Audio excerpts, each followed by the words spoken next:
Transformer जंग जंग जंग जंग जंग कुछ आवाज कर। गाँव में देखना ना, पोल पे तार गया रहेगा ना तो लकड़ी क्या डाल देता है, फट्टा बांध देता है। तो घरों में जो तार जा रहा है तो बहुत खतरनाक चीज है भाई ये इलेक्ट्रिसिटी। देहात में सुनते होंगे लोग ट्रांसफार्मर खींच लिया। यही कारण है कि नॉर्मल अगर करंट जा रहा है, आपको बिजली का झटका मारता है तो आप छुड़ा लेते हैं। जब हमें इलेक्ट्रिसिटी को दूर भेजना होता है तो समस्या ये आती है 33,000 वोल्ट चाहिए। और ये बाप होता है 33,000 वोल्ट में मैग्नेटिक पावर कितना भयानक होगा। और बाई दी वे पानी उन्हीं के संपर्क में आए तो पानी को धाए से जला के स्पार्क पैदा कर देगा, जिसे कोरोना कहते हैं। यही कारण है कि जब हम लोग के गांव में बिजली का जो पोल होता है तो उस पे जब हम लोग विद्युत को ले जाते हैं, अगर ये इंसुलेटर नहीं रहेगा करंट आ जाएगा। इस बिजली के पोल पे भी इंसुलेटर रहेगा, वो नॉर्मल सा होता है, एक डिस्क इंसुलेटर छोटा सा रहता है यहाँ पे, उसी के ऊपर से करंट लेके जाता है।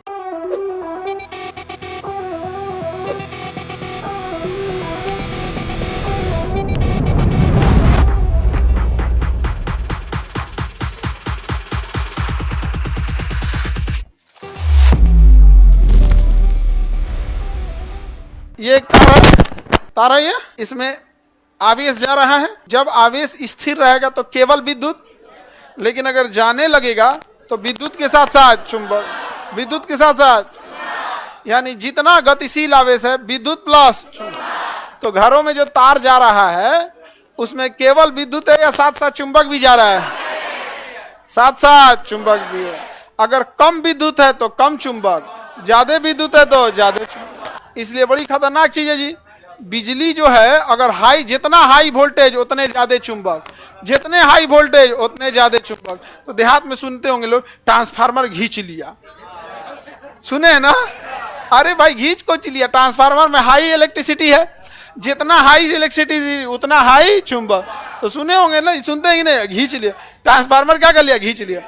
यही कारण है कि नॉर्मल अगर करंट जा रहा है, आपको बिजली का झटका मारता है तो आप छुड़ा लेते हैं, क्योंकि उसमें नॉर्मल करंट तो नॉर्मल चुंबक। अरे बाबू बड़का करंट तो बड़का चुंबक सटले रह जाता है। आइए भाई आइए, अब जाने की जरूरत नहीं है। तो विद्युत के साथ साथ हमें चुंबक भी झेलना पड़ता है। विद्युत के साथ साथ क्या झेलना पड़ता है? चुंबक भी झेलना पड़ता है। तो क्या हम विद्युत से चुंबक बना सकते हैं? बना सकते हैं। हाई वोल्टेज देना पड़ेगा, लो हाई। लो पे उतना चुंबक बनेगा, उतना पावर का नहीं बनेगा, उतना पावर का नहीं बनेगा। यही कारण है कि जब हम लोग के गांव में बिजली का जो पोल होता है, क्या होता है? बिजली का पोल। तो उस पे जब हम लोग विद्युत को ले जाते हैं, तार को क्या करते हैं? ले जाते हैं। एक तार को यहाँ से ले जाते हैं, दूसरे तार को ले जाएंगे, 3 फेज हो गया। एक तो न्यूट्रल ले जाएंगे, हाँ एक न्यूट्रल ले जाएंगे ना जी। तो खाली फेजे जाएगा तो कहाँ से करंट आएगा? अभी आप लोग उतना बुद्धि नहीं हुआ आप लोग का कि फेज और न्यूट्रल समझ सके। बस इतना समझिए, न्यूट्रल नहीं है तो बिजली किसी काम का नहीं है। न्यूट्रल नहीं है तो बिजली किसी काम का नहीं। न्यूट्रल मतलब बिजली के वापस जाने का रास्ता। जैसे आप देखिएगा पक्षी ना तार पे बैठ जाते हैं, सो क्योंकि उस पक्षी को जाने का रास्ता नहीं है, करंटवा बस उसी में रह जाता है जाने का। अगर किसी दूसरे चीज को टच कर देगा तो उधिया जाएगा, समझ में गया? इसलिए बिजली मिस्त्री आता है ना तो पहले क्या करेगा ना, चप्पल उतारेगा, उसके ऊपर चढ़ जाएगा और तब जोड़ेगा तार। क्योंकि उसके शरीर में अगर करंट आ भी गया तो जमीन से वो टच नहीं है, जमीन पे चप्पलवा उतार दिया है और चप्पलवा के ऊपर खड़ा है। और कभी पैरवा आगे पीछे हो गया और जमीन से टच हो गया तब काम कर देगा। तो जो करंट को ले जाने वाला एक्स्ट्रा तार होता है वापस पृथ्वी पे ले जाने वाले को क्या कहेंगे? न्यूट्रल। तो केवल फेज होता है, केवल फेज से काम हो जाएगा, न्यूट्रल चाहिए। हाँ, अब जैसे कोई बिजली मिस्त्री काम कर रहा है इसे, ठीक है, और चप्पल पे ऊपर खड़ा है तो यानी धरती से टच नहीं है, यानी न्यूट्रल नहीं, उसको करंट मारेगा? तुम उसके बगल में खड़े हो जाओ चप्पल उतार के, तुमको मारेगा नहीं? तुम तो बगल में खड़े हो चप्पल उतार के और उसको छू देना, चाचा चाचा, और दोनों को मारेगा। काहे? उसका बॉडी फेस था और तुम हो गए न्यूट्रल, दोनों को मारेगा यहाँ पे। इसलिए वो दूर रखते हैं, दूर रहियो। बिजली मिस्त्री आते हैं तो पहले कहते हैं सटना मत, वो तुम्हारी सुरक्षा के लिए थोड़े कह रहा है अपने सुरक्षा के लिए कह रहा है। तुम गलती करेगा उसको मार देगा, एक शॉट जाऊ दिया जाएगा। न्यूट्रल जरूरी होता है। खैर अभी धीरे धीरे पढ़ के चल जाएंगे, 3 फेज रहेगा, न्यूट्रल की जरूरत नहीं पड़ेगी यहाँ पे। तो सबका अलग अलग होता है, इतना भी बड़का टफ नहीं है। अब यहाँ बताओ, इसमें करंट जाएगा, अब पोल पे जा रहा है तो जब पोल पे जाता है तो बहुत हाई वोल्टेज आता है, 440 वोल्ट, मतलब मिनिमम इस पे 440 ले जाता है, समझा। घर में आता है 220, तो ट्रांसफार्मर 11,000 रहता है तो और खतरनाक रहता है, 33,000, 11,000, 22,000 इस तरह रहता है। तो ये करंट में, इसमें तो करंट फ्लो हो रहा है और हाई इलेक्ट्रिसिटी करंट हो रहा है, और हाई इलेक्ट्रिसिटी करंट फ्लो होगा तो हाई मैग्नेट भी होगा, तो ये तो तारवा आपस में चिपक जाएगा, तार आपस में क्या हो जाएगा, चिपक जाए, अब पक्का चिपक जाएगा तार। इसलिए आप देखिएगा बीच में लाठी बांध देता है, देखिए ना, लकड़ी का फट्टा बांध देता है, लकड़ी उकड़ी बांध देता है। गाँव में देखना ना, पोल पे तार गया रहेगा ना तो लकड़ी का क्या डाल देता है, फट्टा बांध देता है। अगर लकड़िया का फटवा नहीं रहेगा तो आंधी उधी की जरूरत है, तो कभी कभी लापरवाही कर देता है, सब चिपक जाता है, तो लोग कहते हैं रतिया आंधी आया था का। अरे भाई आंधी का क्या जरूरत है इसमें, आंधी आएगा तो पेड़ उड़ गिराएगा कि तारवा ले आकर सटा देगा, वो आंधी है कि चुरैन है। चुरैन समझती आप लोग तो समझती होंगे, हाँ? हम भी किससे पूछ रहे हैं बताइए, आप लोग का तो दोस्ती भी होगा चुरैन उरैन से, हाँ है, सहेली उली है। आगे बढ़े तो बताइए, अगर हाई इलेक्ट्रिसिटी जा रहा है तो मैग्नेट आएगा कि नहीं, तो इसके बीच में स्पेस देना जरूरी है कि नहीं, तो मैग्नेट हाई इलेक्ट्रिक जाएगा तो हाई मैग्नेटिक उत्पन्न करेगा कि नहीं, और हाई मैग्नेटिक जब उत्पन्न करेगा तो इसमें वाइब्रेशन भी उत्पन्न कर देगा, वाइब्रेशन करने लगेगा, तो कैसे ट्रांसफार्मर और झन झन झन झन झन कुछ आवाज कर, उसको हमिंग साउंड कहते हैं। क्या कहते हैं, हमिंग साउंड का। ये तभी करेगा जब क्या हो, हाई वोल्टेज का करंट जा, कि आपका यहाँ एक एलईडी बल्ब जल रहा है, वहाँ कान लगा के सुन रहे, झंझना रहा है कि नहीं कर रहे, जब एलईडी बल्ब तुम्हारा एक 9 वाट का, उसमें क्या देगा आप, तो बहुत खतरनाक चीज है भाई ये इलेक्ट्रिसिटी। अब समझिए क्या है, जब हमें इलेक्ट्रिसिटी को दूर भेजना होता है तो समस्या ये आती है कि हम नॉर्मल वोल्टेज पे नहीं भेज सकते हैं। जैसे हमको पटना से भेजना है कानपुर, पटना से भेजना है बनारस, तब 440 वोल्ट पे नहीं जाएगा, तब चाहिए उसको 33,000 वोल्ट। कितना चाहिए, 33,000 वोल्ट चाहिए। अरे बाप, 33,000 वोल्ट में मैग्नेटिक पावर कितना भयानक होगा, हमिंग साउंड कितना आएगा, और बाई दी वे पानी उन्हीं के संपर्क में आया तो पानी को धाए से जला के स्पार्क पैदा कर देगा, जिसे कोरोना कहते हैं। क्या कहेंगे, कोरोना। तो कभी कभी देखना ना, बिजली के तार से ना रोशनी टाइप का निकलने लगेगा, नाम चिंगारी टाइप का निकलने लगे, उसको क्या कहेंगे, कोरोना। कोरोना बहुत पहले आया था बिजली में कोरोना बहुत पहले आया था बिजली में। हम लॉकडाउन हुआ तो हम पढ़ा रहे थे, तो लॉकडाउन में तो पढ़ाए तो बिजली पढ़ा रहे थे, तो उसी में बताए कोरोना, तो एक बच्चा कह रहा है एकरो हो गया कोरोना कोरोना नहीं हुआ है, वो एक पहले से उसके अंदर क्वालिटी है। तो जब हाई फ्रीक्वेंसी के करंट जाते हैं, हाई वोल्टेज का करंट, और वायुमंडल की नमी या किसी कंडक्टर से टच में आते हैं तो एक चिंगारी पैदा करने लगता है। क्या होता है, कोरोना। आवाज निकालता है, हमिंग साउंड, आवाज निकालेगा तो मैग्नेटिक चीज तो करवे करता है यहाँ पे। तो बाप ओ बाप, तो बड़ी झमेला है इस सब में। तो बड़े जो करंट जाएंगे और ट्रांसमिशन लाइन, अब हम ही लोग का बिजली आ रहा है बाढ़ से, बाढ़ के पास से आ रहा है कि कांटी के पास से आ रहा है कि नवीनगर से आ रहा है कि कहलगांव से आ रहा है, कौन जान रहा है। अलग अलग, पटना में एको नहीं है, यहाँ पास में नहीं है, तो दूर से आ रहा है, 33,000 वोल्ट पे आ रहा होगा, तो उसमें मैग्नेटिक पावर और भयानक होगा। तो इसके बीच में ज्यादा स्पेस रखेंगे कि नहीं, अब ज्यादा स्पेस रखेंगे तो ज्यादा जगह मार देगा, तो हमारी मजबूरी है, ज्यादा स्पेस के चक्कर में ज्यादा जगह मार देगा तो हमें कम ही स्पेस रखना पड़ेगा। तो भाई परेशान हो गया सब इंजीनियर सब, कहा था कि बिजली घर से एक के बाद 20-20 गो तार निकलता है, 50-50 तो तार निकलेगा, एगो इस जिला में एक ठो इधर जाएगा यहाँ पे, और इतना हाई वोल्टेज है, 33,000 वोल्ट है, हमको बीच में दूरी ज्यादा रखना है। तो पता चला 5 बीघा जमीन यही ले लिया, कहा हो तो तार जा रहा है यहाँ से, तो कहा ना ना इसको कम करो, इसको कम करो, तो पास में लाओ, क्या लाओ, पास में लाओ, तो पास में लाएंगे तो सट जाएगा। तो इसलिए क्या किया गया, वो पास में लाके उसको बांध दिया गया, पास में लाके क्या किया गया, बांध दिया गया, जिसे हम लोग स्पेसर कहते हैं। क्या कहेंगे, स्पेसर, स्पेसर कहते हैं। देखिए ध्यान से, जब हाई वोल्टेज करंट जाता है ना, तो देखो इसमें ध्यान से क्या कर दिया, स्पेसर, इस पे करंट नहीं आने देगा ये, ना तो पता चला इस पे करंट आ गया ना, धान दे उधिया जाएगा यही। तो इस जो बीच वाला ये जो रिंग वाला डिवाइस है, इसे क्या कहेंगे, स्पेसर। क्यों स्पेसर कहेंगे, क्योंकि स्पेस पैदा कर दिया, स्पेस मतलब जगह, तो जगह हो गया, स्पेस पैदा कर दिया, स्पेसर कहेंगे, समझ में आ गया, स्पेसर। लेकिन इसका मैग्नेटिक पावर के अंदर में सब आ रहा है, सब एक दूसरे को देख रहा है, सब एकदम दांत पीस पीस के, समझ में आ गया। एगो अमरीश पुरी हो गया, कैनी हो गया इधर, संजय दत्त हो गया, समझ, शक्ति कपूर हो गया इधर, यहाँ पे सब खतरनाक खतरनाक है, सब विलेन एकदम यहाँ पे। बस इससे इंतजार में कहते बस अगर ये खुल जाए ना आग लगा देंगे हम यहाँ पे एकदम। और कभी कभी बारिश का समय आता है, बीच में नमी आ जाती है, बीच में नमी, और नमी में तो करंट जा सकता है। ईवी अपना करंट उसमें डाल देता है नमी में, ईवी यहाँ पे तरतरा के, तो वो वाष्प बन के ब्लू कलर की लाइट निकलने लगती है वहां पे, तरतरा जाता है यहाँ पे, तो क्या बोलते हैं कोरोना। क्या कहेंगे कोरोना, कोरोना का। तो स्पेशल समझ में आ गया, देना जरूरी है या नहीं है? नहीं तो उधिया जाएगा, अगर आप स्पेशल नहीं दीजिएगा तो क्या हो जाएगा, उधिया जाएगा स्पेशल नहीं देंगे तो। देहात में तो ऐसे ही स्पेशल दे देता है। दिख रहा है ये ट्रांसमिशन लाइन बोलते हैं इसे, जब बिजली बनती है तो इसी लाइन से जाता है, ट्रांसमिशन लाइन बोलते हैं। इससे आप करंट नहीं ले सकते हैं, लीजिएगा कौन, घरे उड़ जाएगा इससे। हम लोग लेते हैं डिस्ट्रीब्यूशन लाइन से। डिस्ट्रीब्यूशन लाइन वो जैसे ट्रांसमिशन लाइन है को पटना ले आके छोड़ दिया, इसका डिपार्टमेंट अलग होता है, इसका बिजली विभाग अलग होता है, इसका लाइनमैन उनमें सब अलग होते हैं यहाँ पे। एक होगा डिस्ट्रीब्यूशन लाइन जो अपने यहाँ ले आके ट्रांसफार्मर में जोड़ देता है, और वो डिस्ट्रीब्यूशन लाइन कहेगा आपको बिजली करंट चाहिए, क्या हो गया आपके घर में लाइट बिजली का फॉल्ट है, तो आपस में बतियाएगा सब बिजली विभाग वाला, छोड़ देना, अपने 500 रुपया देगा। नहीं समझे? तो आप परेशान हो जाएंगे, क्योंकि बिजली बिना तो काम नहीं होना, कुछ पैसा दीजिएगा तुरंत काम करेगा। समझा गया? इसलिए करप्शन जो है ना, जब तक सरकारी डिपार्टमेंट है तब तक करप्शन होगा, क्योंकि इनके माइंडसेट है सरकारी कर्मचारियों में या जो भ्रष्ट हैं, इनका माइंडसेट है कि आज हम कितना कमाएंगे। वो टारगेट लेके जाते हैं कि कम से कम आज 2000 तो आज कमा ही लेना है।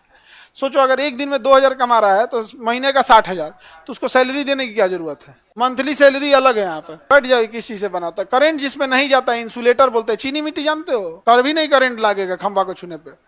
समझा? चलिए देखिए ध्यान से कर समझते हैं। पवनी का क्वेश्चन है कि इसको छूनेंगे तो करंट मार देगा, नहीं मारेगा। इसको छुएंगे तो करंट नहीं मारेगा, कभी नहीं आ सकता, क्योंकि ये तार इससे करंट टच ही नहीं है, उसके टच में नहीं रहता है, कभी भी टच में नहीं रहता है। वो इंसुलेटर के टच में रहता है। किसके टच में? इंसुलेटर चीनी मिट्टी का बना होता है। इंसुलेटर किसका बना होता है? चीनी मिट्टी। देखिए यहां आप समझ जाइएगा, ये पोल दिख रहा है, ये पोल दिख रहा है ना। अब ध्यान से देखो, ये तार आया है और तार इससे टच नहीं है। देखो पोल से एक एंगल निकला है और यहां पे ये क्या है? इंसुलेटर है, डिस्क इंसुलेटर बोलते हैं इसे, डिस्क इंसुलेटर है। और ये इस तार को पकड़ लिया है, यानी ये तार इस पोल से टच नहीं है, इस डिस्क से टच है, इससे करंट नहीं जाता है। तो ये उसको पकड़ भी लिया है और करंट नहीं जाने देता है, करंट जाने नहीं देता। ये देखो इसके बगल से निकल गया, क्या हो गया? बगल से निकल गया। समझा गया? तो ये क्या होते हैं? इंसुलेटर। अगर ये इंसुलेटर नहीं रहेगा करंट आ जाएगा। इस बिजली के पोल पे भी इंसुलेटर रहेगा, वो नॉर्मल सा होता है, एक डिस्क इंसुलेटर छोटा सा रहता है यहाँ पे, उसी के ऊपर से करंट लेके जाता है, टच में नहीं रहना चाहिए। रह गया टच में तो करंट आ जाएगा, मार देंगे। अब देखिए इसमें वाइब्रेशन होता है या नहीं होता? हाई वोल्टेज करंट में वाइब्रेशन होगा, तो ये वाइब्रेशन होगा तो पूरे तारवे को झंझना देगा, ऐसे तार को क्या करेगा? झंझना देगा। अब झंझना देगा तार को तो फिर पूरा तार डैमेज हो सकता है। तो इसमें क्या करता है ना, एक भारी सा वेट बांध देता है, जिसे डंपर कहते हैं। क्या कहते हैं? डंपर। अब जैसे वाइब्रेशन होगा ना तो डंपर ज्यादा नचने लगेगा, तो जो पूरे तार को नचने की जगह पे, वाइब्रेट करने की जगह केवल क्या वाइब्रेट करेगा? डैम्पर क्या करेगा? वाइब्रेट करेगा। तो डंपर अपना जगह पे रोक लेगा। समझ में गया? और तार क्या हो जाएगा? सेफ हो जाएगा। तो वाइब्रेशन को रोकने के लिए किसका यूज? हाँ, और पोल के ऊपर करंट ना आ जाए, इंसुलेटर। इंसुलेटर किसका बना होता है? चीनी मिट्टी।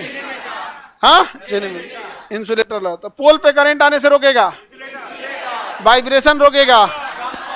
हाँ, डंपर। अच्छा ये बताओ, इंसुलेटर वा तरवा को रोके रहता है, तार को क्या करता है? रोके रहता है। तो पता चलेगा कि तो इंसुलेटर इतना भारी लोड की वजह से टूट के गिर जाएगा। टूट के गिर जाएगा कि नहीं गिर जाएगा? तार बहुत भारी होता है, इतना मोटा होता है, उठा के देखिएगा ना यहाँ से वहां तक तो भारी हो जाएगा। तो क्या किया जाता है ना, जैसे यहाँ एक पोल है, एक यहाँ पोल है, एक यहाँ पोल हो गया, एक यहाँ पोल हो गया। तो कभी भी जो तार ले जाया जाता है ट्रांसमिशन लाइन में, वो एक ही तार ऐसे नहीं ले जाया जाता है, क्योंकि एक ही तार रहेगा तो इतना भारी हो जाएगा, इतना भारी हो जाएगा, और इंसुलेटर उसको पकड़े रहेगा और उस पर से वाइब्रेशन भी होता है, टूट के गिर जाएगा। टूट के क्या हो जाएगा? गिर जाए। इसलिए इसमें तार एक ही ठो नहीं ले जाते हैं। एक यहाँ से क्या, यहाँ से पहले बाबू बताओ, ध्यान से देखो, इसको बताते हैं। ये क्या है? इंसुलेटर। क्या ये? इंसुलेटर। एक ही बनाते हैं। ये क्या है? इंसुलेटर। इंसुलेटर है, ये इंसुलेटर है। समझ में आ गया? अब इसमें हम तार ले जाते हैं। तार जब भी जाएगा ना तो इस इंसुलेटर से इस इंसुलेटर तक जाएगा, और इस इंसुलेटर से इस इंसुलेटर तक जाएगा, और यहां से यहां चला जाएगा। एक तार का यूज होगा या टुकड़ों में यूज होगा? अब आप कहिएगा कि जा, अब करंट आगे कैसे जाएगा? क्योंकि ये इंसुलेटर इस करंट को इधर आने ही नहीं देगा। इंसुलेटर का काम होता है करंट को आगे नहीं ले जाना। तो अगर इसमें करंट आ रहा है तो वो ये तो जाके इस इंसुलेटर से जुड़ गया, और फिर इंसुलेटर इधर से जुड़ा है। क्या ये इंसुलेटर इसका तार इसका करंट इधर आने देगा? आने ही नहीं देगा यहाँ पे। तो फिर फायदा क्या हुआ? एक फायदा हुआ, तार हो गया हल्का, इंसुलेटर पे टोटल लोड नहीं पड़ा, इंसुलेटर पे पूरे तार का लोड नहीं पड़ा, इसके ऊपर थोड़ा सा एक टुकड़े का इधर लोड पड़ा, एक टुकड़े का लोड इधर पड़ा। अरे तो एक के तार लोड ज्यादा पड़ा। अब कैसे जाएगा? तब इसमें आएगा जंपर केबल। एक तार आएगा छोटा सा, उसका नाम रहेगा जंपर केबल। अब इसमें हम लोग क्या लगाएंगे? जंपर केबल लगाएंगे। जंपर केबल यहां से जोड़ के यहां जोड़ दिया जाता है, अलग से जोड़ा जाता है उससे। जंपर केबल यहां से यहां क्या जोड़ दिया? जंपर, जंप करा दिया, इससे जंप करा के इस पे ला दिया, इससे जंप करा के इससे ला दिया, जंपर केबल। अब जंपर केबल का फायदा क्या होगा? बहुत फायदा है। सपोज करिए कि ये वाला तार पुराना हो गया है, इसे चेंज करना है। सोचो अगर एक ही तार होता, कहीं भी दिक्कत आता तो पूरा तार खत्म। अभी कोई दिक्कत नहीं है। अगर यहां कुछ गड़बड़ी पाई गई, यहां कुछ गड़बड़ी पाई गई, तो इंजीनियर आएगा और केवल इस जंपर केबल को छोड़ा देगा और इधर के जंपर केबल को छोड़ा देगा। क्या तार नीचे गिर जाएगा? तार तो इंसुलेटर पकड़ा था, जंपर केबल तो केवल जंप कराया था। अब इस पे करंट आएगा? करंट यहां तक है, करंट उधर है, बीच में करंट आएगा? नहीं आएगा। इंजीनियर को काम करना इजी हो जाएगा, आराम से केवल इस तार को बदलेगा, तार को क्या कर देगा? ठीक कर दिया, यहाँ पे तार ठीक कर देगा। जब तार ठीक हो गया तो बताएगा भाई हाँ करंट ठीक जा रहा है। अब वापस ले आके जंपर केबल को यहाँ जोड़ देगा, यहाँ के जंपर केबल को उठा के यहाँ जोड़। बताओ क्या पूरे तार का कोई भी कनेक्शन पोल से था? एक ही तार लगाते हैं या पार्ट बाई पार्ट में? एक एक नहीं लगाते? पहला तो भारी होगा, अगर कोई गड़बड़ी हुआ तो पूरा सत्यानाश हो जाएगा, इसलिए सेक्शन में लगाते हैं, सेगमेंट में लगाते हैं, पार्ट बाई पार्ट में लगाते हैं। समझ में आ गया? स्पेसर का काम क्या है? चिपकने से रोकना, चिपकने से रोक, स्पेस पैदा करना ताकि चिपकने से रोक सके। डंपर का काम वाइब्रेशन को रोक, डैम्पर का काम जंपर केबल, जंप एक तार से दूसरे जगह ले जाना। जो फोर व्हीलर होती है ना उसमें भी एक जंपर केबल होता है, दो केबल रखना होता है किसी भी गाड़ी में, एक टोइंग केबल, एक जंपर केबल। टोइंग केबल जब आपकी गाड़ी खराब हो गई तो उसमें रस्सी में ऐसे हुक होता है, अपनी रस्सी में फड़ा दिया और दूसरे के रस्सी में उधर लगा दीजिए। समझ में आ गया कि नहीं आ गया? तो जंपर केबल का मतलब समझ में आ गया? तो गाड़ियों में जो टोइंग केबल होता है वो तो खींचने के काम में आता है, खींचने। और गाड़ी में एक तो जंपर केबल भी होता है। गाड़ियों में जो इंजन स्टार्ट करने के लिए जो पहली चिंगारी देनी होती है ना, वो बैटरी से देनी होती है, स्पार्क करके, ताकि उसमें चिंगारी उत्पन्न हो सके, इंजन स्टार्ट हो सके। समझ में आ गया कि नहीं? इंजन क्या हो सके? स्टार्ट हो सके। लेकिन कई आदमी बेवकूफ़ी क्या करते हैं, गाड़ी कहीं खड़ी कर देंगे, गाड़ी खड़ी कर दिए, इंजन हो गया है बंद, अब उसकी बैटरी है, बैटरी के पास बैकअप होगा आधा घंटा 1 घंटा या जो भी बैकअप होगा। अब वो क्या करेगा? हेडलाइट जला देगा या पंखा चला देगा, बैटरी हो जाएगा डिस्चार्ज। अब हो गया कहानी खत्म। अब तुम चाबी ऐठो, स्पार्के नहीं करेगा, कहेगा कि हमें पंखा चला के खत्म कर दिया, अब स्पार्क होंगे, हमें भाग यहाँ से, अब ढकेल। तब हमको क्या करो? ढकेलेंगे तब स्टार्ट होगा। नहीं तो किसी दूसरी गाड़ी को लाइए और उसके आगे का थुथुरवा उठाइए, बोनट, और अपनी गाड़ी का थुथुरवा उठाइए और दोनों को कहिए बतियाओ, तो बतियाएगा नहीं। तब आपको लाना पड़ेगा जंपर केबल। क्या लाना पड़ेगा? जंप। उसकी बैटरिया में जोड़िए जंपर केबल, क्योंकि उसकी बैटरिया चार्ज है। अब फिर अपनी बैटरिया से जोड़िए दूसर का, जंपर केबल का एक हिस्सा जो जिसकी बैटरी चार्ज है और एक वो अपने में जिसका चार्ज नहीं है। हो गया, जंपर केबल जोड़ दिए, अब आपका बैटरी का कनेक्शन उससे हो गया। अब आप वापस आइए अपने स्टीयरिंग पे और उसके बाद चाबी ऐंठ दीजिए, एक बार स्पार्क हो जाएगा, गाड़ी स्टार्ट हो जाए, झन झन झन झन करने लगी। कहेंगे भाई तू 5 मिनट तक नहीं छोड़ दे। मोबाइल में 1% चार्ज हुआ, तुरंत निकाल के कहेंगे हाँ क्या हाल है, फिर बढ़ जाएगा। अरे 2-4% खींच लेने तो हो जाएगा। जंपर केबल समझ में आ रहा है? आगे बढ़े। सर हम प्राइवेट हॉस्पिटल से बोल रहे हैं, हॉस्पिटल में भी एक खान सर को आने की जरूरत है, बहुत लूट रहा है। हाँ ये तो बात है। ये तो बात है, बिना मतलब जबरदस्ती नौटंकी करके रखता है सर। दवाई में बहुत आगे बढ़े। किसी को दिक्कत है तो बोलिए। जंपर केबल समझ में आ गया। स्पेसर का काम स्पेस देना, इंसुलेटर का काम करंट को जाने से रोक देता है। इंसुलेटर करंट को जाने से क्या करता है, रोक देता है। बताओ बाबू ये क्या है, स्पेसर है क्या है? अरे वाइब्रेटर नहीं रहेगा, वाइब्रेटर को तो वाइब्रेशन को तो रोक देता है। डैम्पर क्या ये, डैम्पर। देखो ध्यान से बताओ ये क्या है, ये हाँ क्या है, ये सब इंसुलेटर। समझ में आ गया। जंपर केबल यहां से यहां तक जंप करा देता है, जंप करा देता है। करंट समझ में आ रहा है।